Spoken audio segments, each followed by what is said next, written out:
Thank you for joining me today. It's been a while since we've last spoke. And if you're awake, a lot has changed. The world is a different place than it was the last time we saw each other. But I think the message is still the same. And that's what I'd like to talk to you about today. What is happening in the world today that is new, but is also the same? What can we do with it? Where are we going?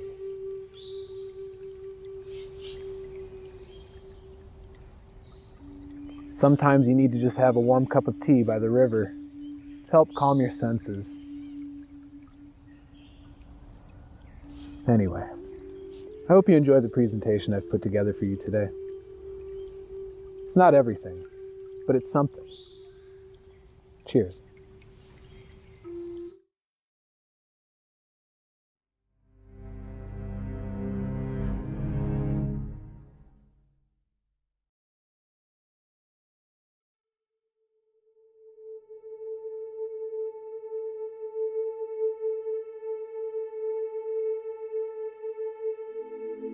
We, the unwilling, led by the unknowing, are doing the impossible for the ungrateful. We have done so much for so long with so little. We are now qualified to do anything with nothing. I've been struggling lately with an idea. How does one take the role of teacher when they still need to be taught? The quality I possess that means the most to me is my ability to learn. I'm addicted to it. But I've realized it's just another form of consumption, and only when I utilize my time and energy to share my knowledge will the cycle be complete and I will finally find fulfillment. Like so many other people, all I want is to fix the world. Yet all we seem capable of doing is making things worse. After all, the road to hell is paved with good intentions. When the wrong man uses the right means work the wrong way. So what do we do about this? The act of trying to calm the water only makes less calm water. How do we bridge this gap between the very few virtuous paths in life and the modern world? We are surrounded by a very real network of functions, most of which serve to take from you and dictate or manipulate the way you think. But to turn your back on this network is to face certain failure in life. Nothing in life is simple. The only simplicity is the value we ourselves give the world around us. But the universe is driven by complexity.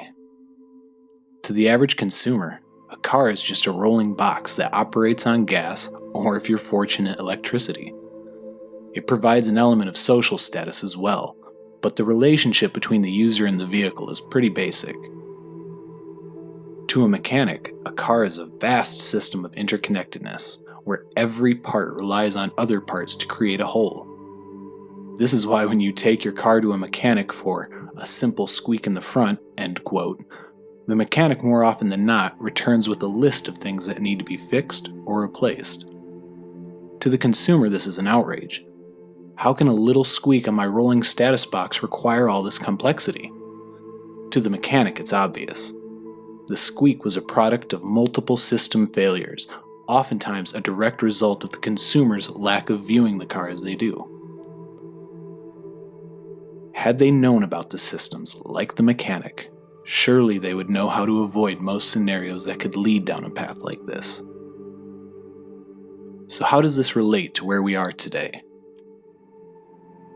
It may appear that the chaos that plagues humanity is the direct result of some simple solution, which is why we embrace the ideas of a coordinated cabal of a handful of elites treating the world like their own personal puppet show. What I would like to suggest is we view the nature of what we are living in as the mechanic would view the car, versus the consumer who is oblivious to the interconnectedness of its existence. In many ancient teachings, such as Buddhism, Hinduism, Taoism, and many more, It is in the fundamentals of the teaching that our thoughts become things. What we view the world as is a direct result of how we think of it. There have been people with good intentions who have tried to approach this before. If you've never watched The Secret, I highly recommend it. It may seem extremely far-fetched, yet recent advancements in science are starting to understand parts of the universe that have only ever been discussed in what some would call fringe movements or religious societies. So let's take a trip to the CERN Large Hadron Collider in Geneva, Switzerland, what some would call the forefront of scientific advancement. We've known for a while that particles behave differently when they're being observed, but we haven't learned why. Well, as of March 2021, the CERN group released a statement suggesting they are on the doorstep of a breakthrough in particle physics that will force us to reevaluate the nature of the universe. They have been reluctant to give direct details, but one clue they have given us is that not only do particles behave differently when they are being observed, the observation itself is what causes the changes. The results are random, as of now, but I would venture to guess that they're on the scent of what the great teachers of civilizations past had been saying all along. So getting back to the thesis of this video, we must change the way we think, because it may very well be true that the principal forces of nature are created within us. Even if we don't understand this yet, it is behoovent upon us to act as if it were true.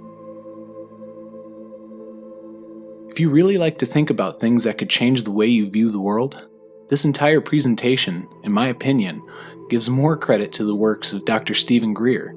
And if you're unfamiliar with his work, he believes to have found a way to not only communicate, but interact with extraterrestrials through a form of deep telepathic harmony with the universe. He has a movie called Unacknowledged that I highly recommend, if at the very least to make you question the world enough to seek further knowledge. I'm not trying to solve all the problems of the world in just one video, but I would like to open the question, what can we do today to help make our world a better place?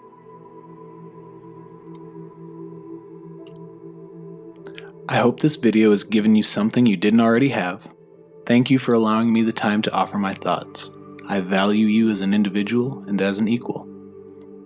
If you are interested in donating to this channel, links are provided in the description. Thank you for your time.